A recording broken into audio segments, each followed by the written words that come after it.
Hi this Viraj, welcome to finviraz.com. So ఇది ఒక మంచి లెర్నింగ్ వీడియో అండి. ఎలా అంటే సెల్లింగ్లో చాలా మంది సార్ సెల్లింగ్ గురించి చెప్పండి అంటున్నారు కదా. ఆప్షన్ సెల్లింగ్లో ఎంత రిస్క్ ఉంటుంది అండ్ ఈరోజు నాకు వచ్చిన లాస్ అసలు ఇది ఎందుకు వచ్చింది, నేను ఏ మిస్టేక్స్ చేశాను అండ్ నా ఆర్డర్ బుక్తో సహా ఎక్కడెక్కడ ఎంతెంత ప్రాఫిట్స్ తీసాను, ఎంత లాస్ వచ్చింది, ఈచ్ అండ్ ఎవ్రీథింగ్ మీకు క్లియర్గా చూపిస్తాను. వీడియో లాస్ట్ వరకు చూడండి. చాలా సబ్జెక్ట్ ఉన్న వీడియో అండి. ఓకే, సో మేము చేసేది ఆప్షన్ బయింగ్ కదా, ఆప్షన్ సెల్లింగ్ గురించి మాకెందుకు అని వెళ్ళిపోవద్దు. Okay, so first of all first trade నాది. నేను ఇక్కడ ఫస్ట్ 15 minutes క్యాండిల్ రెడ్ క్యాండిల్ కాబట్టి నేను ఇక్కడ ట్రేడ్ తీసుకోలేదు, ఎందుకంటే మార్కెట్ బేరిష్గా లేదు, బుల్లిష్గా ఉంది. సో నాకేం కావాలి, ఒక మంచి బుల్లిష్ క్యాండిల్ కావాలి, బుల్లిష్ కన్ఫర్మేషన్ కోసం. సో నాకు ఈ క్యాండిల్ కన్ఫర్మ్ చేసింది ఈరోజు నిఫ్టీ ఎక్స్పైరీ. సో నేను ఇక్కడ బుల్లిష్ ట్రేడ్ తీసుకున్నాను నా పర్సనల్ అకౌంట్లో. ఫస్ట్ ఆఫ్ ఆల్ మీకు చెప్పవలసింది ఏంటంటే నేను నా పర్సనల్ అకౌంట్ అండ్ రెండోది నా ఆఫీస్ అకౌంట్. సో నా ఆఫీస్ అకౌంట్ క్యాపిటల్ అనేది చాలా చాలా పెద్దదండి, చాలా హ్యూజ్ అన్నమాట. సో దీనిని నేను ఆఫీస్ అకౌంట్ నా మెయిన్ ప్రిఫరెన్స్, నా పర్సనల్ అకౌంట్ అనేది నాకు మెయిన్ ప్రిఫరెన్స్ కాదు, ఆఫీస్ అకౌంటే మెయిన్ ప్రిఫరెన్స్. ఆఫీస్ అకౌంట్లో నేను డైరెక్షనల్ సెల్లింగ్ చేస్తాను. సో నా పర్సనల్ అకౌంట్లో మాత్రం నాన్ డైరెక్షనల్ సెల్లింగ్ చేస్తాను. అంటే చెప్తాను నాన్ డైరెక్షనల్ అంటే ఏంటి, డైరెక్షనల్ అంటే ఏంటి. ఓకే, సో ఆఫీస్ అకౌంట్లో డైరెక్షనల్ సెల్లింగ్ చేస్తాను. సో దీంట్లో ఎటువంటి ప్రాబ్లం లేదు, one of the best day. Okay, చాలా మంచి ప్రాఫిట్స్ ఇచ్చింది ఆఫీస్ అకౌంట్. బట్ పర్సనల్ అకౌంట్లో నాన్ డైరెక్షనల్ చేశాను. నాన్ డైరెక్షనల్ ఎందుకు చేశాను అంటే ఆఫీస్ అకౌంట్ చాలా హ్యూజ్ అకౌంట్ అండి, చాలా పెద్దది. సో దీన్ని మేనేజ్ చేస్తూ ఎప్పటికప్పుడు పొజిషన్స్ని రోల్ ఓవర్ చేసుకుంటూ దీన్ని కూడా మేనేజ్ చేయాలి, నా పర్సనల్ అకౌంట్ మేనేజ్ చేయాలంటే చాలా కష్టం నాకు. సో అండ్ ఇంకొకటి ఏంటి, నేను ఈ క్యాండిల్లో ఎంట్రీ తీసుకున్నాను కదా, నాకు ఇక్కడికే నాకు దాదాపుగా 2% ప్రాఫిట్ వచ్చింది. 1.5 or 2% ప్రాఫిట్ వచ్చింది నా క్యాపిటల్ మీద. సో సరిపోతుంది నాకు. ఒకవేళ ఇన్ కేస్ లాస్ అయినా నేను ఈ 2% లాస్ కింద తీసేస్తాను, నాకు నో ప్రాబ్లం, పోయినా పర్లేదు నాకు. ఓకే, సో నేను ఇక్కడి నుంచి నాన్ డైరెక్షనల్ చేయడం మొదలుపెట్టాను. చెప్పాను కదండి, ఫస్ట్ ఆఫ్ ఆల్ ఆఫీస్ది డైరెక్షనల్ చేసుకుంటూ వెళ్ళిపోయాను. సో నాన్ డైరెక్షనల్ అంటే ఏంటంటే నేను ఇక్కడ పిఈని సెల్ చేశాను. ఇది సెల్లింగ్, నేను చెప్పేది ఆప్షన్ సెల్లింగ్. మీకు నేను ఈ పొజిషన్స్ అన్నీ కూడా నా బ్రోకర్ అకౌంట్లోకి తీసుకువెళ్ళి చూపిస్తాను, ఎక్కడెక్కడ ఏం చేశాను అనేది మీకు నేను చూపిస్తాను. You don't worry about that. చాలా మంచి లెర్నింగ్ ఉంటుంది, నేర్చుకోండి. ఓకే, సో సాధారణంగా ఏంటంటే ఎవరైనా లాస్ అయ్యాము అంటే చూపించరు, ఎప్పుడు ప్రాఫిట్లు వచ్చినప్పుడే చూపిస్తారు, లాస్ వచ్చినప్పుడు ఎప్పుడు చూపించరు, ఎందుకంటే వాళ్ళు తక్కువైపోతారేమో అని. సో ఇక్కడ నేను తక్కువైపోవడానికి ఎక్కువైపోవడానికి ఏమీ లేదు, నేను చెప్పాలనుకున్నది సబ్జెక్ట్. సో నేను సబ్జెక్ట్ చెప్తాను అంతే. సో నేను 1 లక్ష రూపాయలు సంపాదించుకున్నా మీకు ₹1 ఇవ్వను, 1 లక్ష రూపాయలు పోగొట్టుకున్నా మీరు నాకు ₹1 ఇవ్వరు. సో ఎవరి అకౌంట్ వాళ్ళదే. బట్ ఇక్కడ మనం నేర్చుకునేది ఏంటి, సబ్జెక్ట్. సో మీకు నేను సబ్జెక్ట్ చెప్పాలి. మన ట్యాగ్ లైన్ గుర్తుంది కదా, నేర్చుకోవడానికి మీరు సిద్ధంగా ఉంటే ఒక ప్రొఫెషనల్ ట్రేడర్గా మార్చే బాధ్యత మాది. ఓకే, సో ఇక్కడ నేను పిఈని సెల్ చేశాను. సో అప్ టు ఇంతవరకు హోల్డ్ చేశాను. ఇక్కడ నేను ఈ ఎంట్రీని స్క్వేర్ ఆఫ్ చేసేసాను. యాక్చువల్గా నేను ఇక్కడ స్క్వేర్ ఆఫ్ చేసేసి ఏం చేశానంటే ఇక్కడతో నా పర్సనల్ అకౌంట్లో డైరెక్షనల్ సెల్లింగ్ అనేది కంప్లీట్ అయిపోయింది. ఎప్పటి వరకు నుండి 10:15 or 10:20 కల్లా నేను డైరెక్షనల్ సెల్లింగ్ ఆఫ్ చేసేసాను నా పర్సనల్ అకౌంట్లో, ఎందుకంటే ఆల్రెడీ అప్పటికే నేను ప్రాఫిట్లో ఉన్నాను. ఓకే, సో ఇక్కడ నుంచి నేనేం చేశాను, నాన్ డైరెక్షనల్ అంటే ఇక్కడ నుంచి పైకి వెళ్ళినా కానీ మార్కెట్ ఎక్కడుంది అప్పుడు, దాదాపుగా ఇక్కడ ఉందండి. అంటే 850 ఆ రేంజ్లో ఉంది, 870 కూడా కాదు, దాదాపుగా 850 ఆ రేంజ్లో ఉంది. సో నేను ఏం చేశానంటే 23,850 ఉంది కదా, సో నేను 23,850 ఉంది కదా మార్కెట్. సో నేను 23,900 కాల్ని సెల్ చేశాను. అండ్ ఇక్కడ 23,750 ఏదైతే ఉందో దీన్ని పిఈని సెల్ చేసి వదిలేసా. అంటే దీనికంటే కిందున్న దీనికంటే పైనున్న మార్కెట్ ఈ మధ్యలో ఎక్కడ క్లోజ్ అయినా సరే నేను ప్రాఫిట్లోనే ఉంటాను. సో మార్కెట్ ఏం చేసింది, ఈ సింగిల్ క్యాండిల్ 23,935కి వెళ్ళిపోయింది. సో నేనేం చేసా, నేను ఇక్కడ ఏదైతే పుట్ని సెల్ చేశానో ఈ పుట్ని సెల్ చేసిన లెగ్ నాకు ప్రాఫిట్ వస్తుంది. 23,900 సెల్ చేశాను కదా కాల్ని, అది నాకు లాస్ రావడం స్టార్ట్ చేసింది. సో ఇక్కడ నేను లాస్ బుక్ చేశాను. మీకు ఈ పొజిషన్స్ అన్ని చూపిస్తాను ఎంతంత లాస్ బుక్ చేశాను అనేది. ఓకే, ఇక్కడ లాస్ బుక్ చేసి ఈ 23,900 అన్నదాన్ని 23,950కి తీసుకువెళ్ళా. అంటే ఒక 50 పాయింట్స్ పైకి జరిపాను. సో మార్కెట్ కొద్దిగా కిందకు వచ్చింది. ఓకే, పర్లేదు, రికవరీ అవుతుంది అనుకున్నాను. నేను ఇక్కడ ఎక్కడా కూడా డైరెక్షన్ చూడట్లేదు. మీరు అనుకోవచ్చు, సార్ ఇది డబల్ ఇంజిన్ ప్రకారం బుల్లిష్గా ఉంది కదండి, మళ్ళీ మీరు బేరిష్ ట్రేడ్ ఎందుకు తీసుకున్నారు? నేను ఇక్కడ బేరిష్ ట్రేడ్ తీసుకోలేదు. దీన్ని నాన్ డైరెక్షనల్ అంటారు. సెల్లింగ్లో 2 టైప్స్ ఉంటాయి, directional selling, non directional selling. So directional సెల్లింగ్లో మార్కెట్ ఎటు వెళితే అటు మనం వెళుతూ ఉంటాము, like double engine. But non directional సెల్లింగ్లో మనం ఒక ఫిక్స్డ్ రేంజ్ పెట్టుకుని ఆ రేంజ్లో ట్రేడ్ చేస్తాము. అది మనకి ప్రాఫిట్ ఇచ్చిందా, వెల్ అండ్ గుడ్, ఎక్స్ట్రాడినరీ, చాలా బాగా ఇస్తుంది, సూపర్గా అనమాట, నార్మల్గా కాదు. లేదు, అది ఒకవేళ ఏదో ఒక లెగ్గని కిందకొస్తూ పిఈ లెగ్ని స్టాప్ లాస్ హిట్ చేసినా, ఇలా పైకి వెళుతూ సిఈ లెగ్ని స్టాప్ లాస్ హిట్ చేసినా సరే ఆ లెగ్స్ని మనం అడ్జస్ట్ చేస్తూ ఉండాలి, ఎప్పటికప్పుడు అడ్జస్ట్ చేస్తూ ఉండాలి. సో 23,900 స్టాప్ లాస్ కొట్టింది, 23,900 కొంచెం లాస్లోకి వెళ్ళిపోయింది.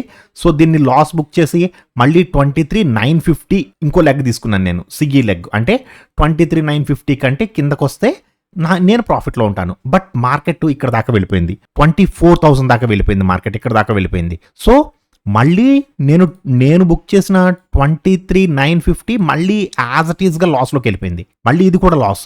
సో ఈ లెగ్ కూడా నేను లాస్ బుక్ చేసి ఇప్పుడు ఏం చేశాను, 24,000 అండ్ 24,050 రెండు లెగ్స్ సెల్ చేశా, రెండు సిఈ లెగ్స్ సెల్ చేశాను. ఇక్కడ హాఫ్ క్వాంటిటీ అండ్ ఇక్కడ హాఫ్ క్వాంటిటీ, మీకు క్వాంటిటీలు అవి కూడా చూపిస్తానండి, don't worry about it. Okay, so మళ్ళీ పైకి వెళ్తున్నప్పుడు ఈ 24,000 ఏదైతే ఉందో 24,000 మళ్ళీ లాస్లోకి వెళ్ళిపోయింది ఈ క్యాండిల్లో. సో నేను బుక్ చేయలేదు, వెయిట్ చేశాను, మళ్ళీ ఈ క్యాండిల్కి వెళ్ళేటప్పటికి కన్ఫర్మ్ చేసేసింది నేను పైకి వెళ్ళిపోతున్నాను అని. సో 24,000 నేను లాస్ బుక్ చేసి 24,050 ఉంది కదా, దాన్ని అలాగే ఉంచేసి మళ్ళీ 24,100. నేను ఏం చేస్తున్నాను చూసారా, ఇక్కడ ఏదైతే 23,750 ఉందో ఈ పుట్ లెగ్ నేనేం కదపట్లేదు, ఈ పిఈ అలాగే ఉంది స్టాండర్డ్గా.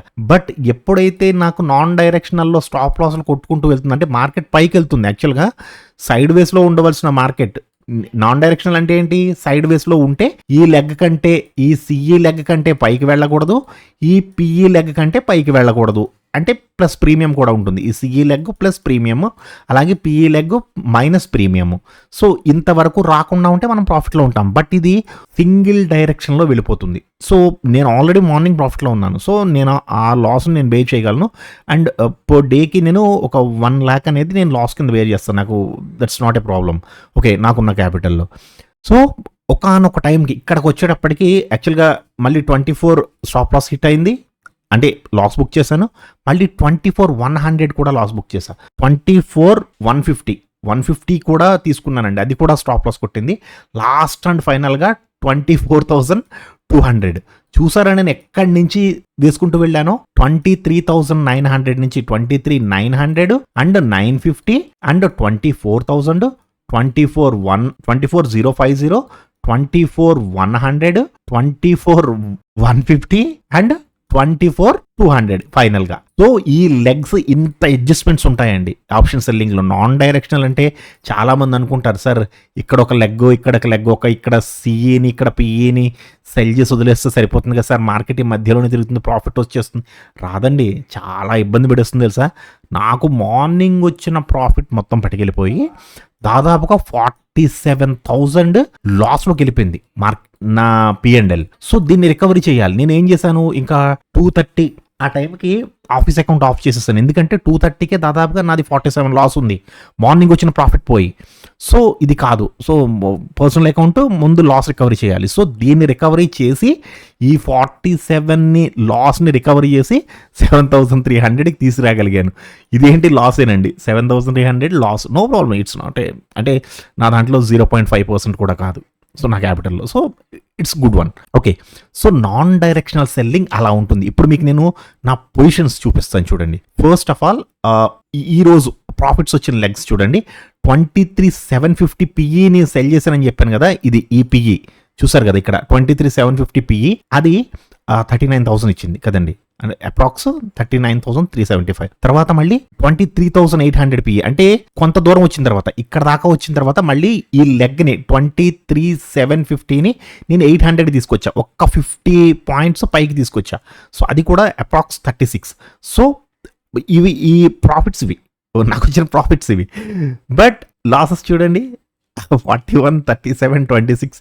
ఎందుకు ఇలా జరిగింది అంటే సింబల్స్ కూడా చూపిస్తాను మీకు. అని చూడండి, 950 తీసుకున్నా, 950 తీసుకుంటే 26,000 లాస్ బుక్ చేశాను. తర్వాత మళ్ళీ 400 తీసుకున్నా, 400 మళ్ళీ 11,000 లాస్ బుక్ చేశాను. మళ్ళీ తర్వాత 24,000, అది 24,000, ఇది 24,000, 11,000 లాస్ బుక్ చేశాను. మళ్ళీ తర్వాత లెగ్ 24,050, ఎంత 7,000 లాస్. తర్వాత మళ్ళీ 24,050 తర్వాత 100 కదా, 100. 100 కొంతవరకు పర్లేదు, ప్రాఫిట్ బుక్ చేశా. తర్వాత 200 అండి, చూడండి 24,200 లాస్ట్ అండ్ ఫైనల్గా రికవరీ చేసిన లెగ్ ఉంది కదా, అదనమాట. చూడండి ఈరోజు నా డే పిఎన్ఎల్ వచ్చి 3,000 అండ్ ఓవరాల్ పిఎన్ఎల్ అంటే నిన్నటి నుంచి కొన్ని పొజిషన్స్ క్యారీ చేస్తున్నాను కదా. ఏవి క్యారీ చేస్తున్నానండి? హెడ్జ్ లెగ్స్ నేను క్యారీ చేస్తాను. నేను హెడ్జింగ్ లెగ్స్ తీసుకుంటాను. వితౌట్ నాకెడ్ పొజిషన్స్తో నేను ఎట్టి పరిస్థితుల్లో చేయను. మార్కెట్ ఎంత నాశనం అయిపోయినా, ఏది అయిపోయినా సరే, నా మ్యాక్స్ లాస్ అనేది నాకు 2 lakhs ఉంటుంది అంతే. 2 lakhs కంటే మార్కెట్ ఏదైనా అయిపోనివ్వండి, సో నా మ్యాక్సిమం లాస్ 2 lakhs ఉంటుంది. బట్ ప్రాఫిట్ వచ్చే చోట అయితే మాత్రం 20 lakhs వరకు కూడా ప్రాఫిట్ రావడానికి అవకాశం ఉంటుంది. నేను ఆ టైప్లో హెడ్జింగ్ చేసుకుంటానండి. సో నేను డైరెక్షనల్ చేస్తాను, నాన్ డైరెక్షనల్ చేస్తాను. సో విరాజ్ సార్కి లాసెస్ రావా అంటే వస్తాయి, చూసారా? బికాస్ ఆఫ్ ఎందుకు వచ్చింది? యాక్చువల్గా అయితే ఈ లాస్ రాదండి. యాక్చువల్గా ఈరోజు అప్రాక్సిమేట్లీ 1.5 lakh ప్రాఫిట్లో ఉండాలి నేను డైరెక్షనల్ నా పర్సనల్ అకౌంట్లో చేసుకుంటే. బట్ పర్సనల్ అకౌంట్లో చేసుకుంటూ కూర్చుంటే మరి ఆఫీస్ అకౌంట్ అండి. ఈరోజు యాక్చువల్గా అనుకోని ఇదన్నమాట. అంటే అనుకోని ఇదే అంటే ఏం కాదు, నార్మల్గా అయితే నాన్ డైరెక్షనల్ వేసినప్పుడు నాకు నేను వేసిన వాటిలో నేను ఏదైతే నేను హెడ్జ్ తీసుకుని అండ్ స్పేస్ ఇచ్చి, మార్కెట్కి స్పేస్ ఇచ్చి నేను నాన్ డైరెక్షనల్ చేస్తానో అప్పుడు దాదాపుగా 85% నేను సక్సెస్ అవుతాను. సో 15% మాత్రం లాస్ అవుతాను. సో ఈ 15% నేను లాస్ అయినప్పుడు అంటే 100లో 85 times నేను పాస్ అవుతాను, 15 times ఫెయిల్ అవుతాను. సో ఈ 15 times ఫెయిల్ అయినప్పుడు కూడా అట్లీస్ట్ 1% కంటే ఎక్కువ లాస్ రాకుండా చూసుకుంటాను. So that is my risk reward ratio. So profit వచ్చినప్పుడు అప్రాక్సిమేట్లీ 4 to 5% నా పోర్ట్ఫోలియోలో 4 to 5% ప్రాఫిట్ వచ్చేలా నేను ఎప్పటికప్పుడు జాగ్రత్తలు తీసుకుంటూ ఉంటాను. కొన్ని సందర్భాలు ఉంటాయండి, అటువంటి వాటిని మనం ఏం చేయలేము. నేను 1.5కి తీస్తాను, 2కి తీస్తానంటే కుదరదు. సో అటువంటి వాటిలో మాత్రం ఆ క్యాపిటల్ పరంగా చూసుకుంటే మాత్రం నేను 1 lakh వరకు బేర్ చేస్తాను. సో 1 lakh అంటే ఎక్కువ లాస్ వచ్చింది అంటే ఇంకా ఎన్నైతే పొజిషన్స్ ఉన్నాయో అన్ని పొజిషన్స్ నేను క్లోజ్ చేసేస్తాను అంటే పర్సనల్ అకౌంట్లో. సో ప్రాఫిట్ మాత్రం 1 lakh అంటే పైన వచ్చినా సరే నేను హ్యాపీగా దాన్ని హోల్డ్ చేస్తాను. సో ఈరోజు వెరిఫైడ్ పిఎన్ఎల్ కావాలి, మీకు ఈ పొజిషన్స్ చూడాలి అనుకుంటే వెరిఫైడ్ పిఎన్ఎల్ ఆల్రెడీ నా ట్విట్టర్ అకౌంట్లో ఉంటుంది అండ్ వీడియో డిస్క్రిప్షన్లో కూడా ఇవ్వడానికి ట్రై చేస్తాను, చూడండి. ఓకే, సో ఈరోజు ఈ నాన్ డైరెక్షనల్ సెల్లింగ్ అనే కాన్సెప్ట్ వల్ల మీరు ఏమైనా నేర్చుకున్నారా? అసలు లెగ్స్ని ఎప్పుడెప్పుడు మారుస్తూ ఉండాలి, ఎందుకు మార్చాలి, మార్చకపోతే ఏం జరుగుతుంది? ఇక్కడ నేను 23,900 లెగ్ తీసుకున్నాను కదా, మార్కెట్ ఎక్కడ ఉండగా నేను కొద్దిగా స్పేస్ ఇచ్చి 23,900 తీసుకున్నాను కదా. ఈ లెగ్ని నేను సపోజ్ ఫర్ ఎగ్జాంపుల్ ఒక 20,000 లాస్కి నేను తీయకపోతే ఇది ఇక్కడికి వెళ్ళేటప్పటికి దాదాపుగా ఒక 2 లక్షల లాస్ చూపిస్తుందండి నాకు. ఇది ఉంచేస్తే నేను దీన్ని ఎగ్జిట్ అవ్వకపోతే ఈ 20,000 అలా 2 lakh అయిపోతుంది నాకు. సో ఎప్పటికప్పుడు లాస్ని కవర్ చేస్తూ ఉండాలి, దాని పై లెగ్ సెల్ చేయాలి, మళ్ళీ దాని పై లెగ్. సో అలా అడ్జస్ట్మెంట్స్ చేసుకుంటూ వెళ్ళాలి. సో ఒకనొక పీక్ టైంకి వచ్చేటప్పటికి ఆటోమేటిక్గా మనకి ఏవైతే లాసెస్ వచ్చినాయో ఆ లాసెస్ అన్నిటినీ ఒకేసారి రికవరీ చేసేస్తుంది. ఆప్షన్ సెల్లింగ్లో ఉన్న బ్యూటీ అన్నమాట అది. సో ఈరోజు 1 డైరెక్షనల్గా వెళ్ళిపోయింది, సో అందుకనేసి చిన్న లాస్ బుక్ చేయవలసి వచ్చింది. సో ఐ హోప్ మీకు వీడియో క్లియర్గా అర్థమైంది అనుకుంటున్నాను. ఏమైనా డౌట్స్ ఉంటే కామెంట్ సెక్షన్లో అడగండి. అండ్ ఈరోజు మీ ట్రేడింగ్ ఎలా జరిగింది అనేది తప్పకుండా కామెంట్ సెక్షన్లో చెప్పండి. ఓకేనండి, థ్యాంక్ యూ సో మచ్.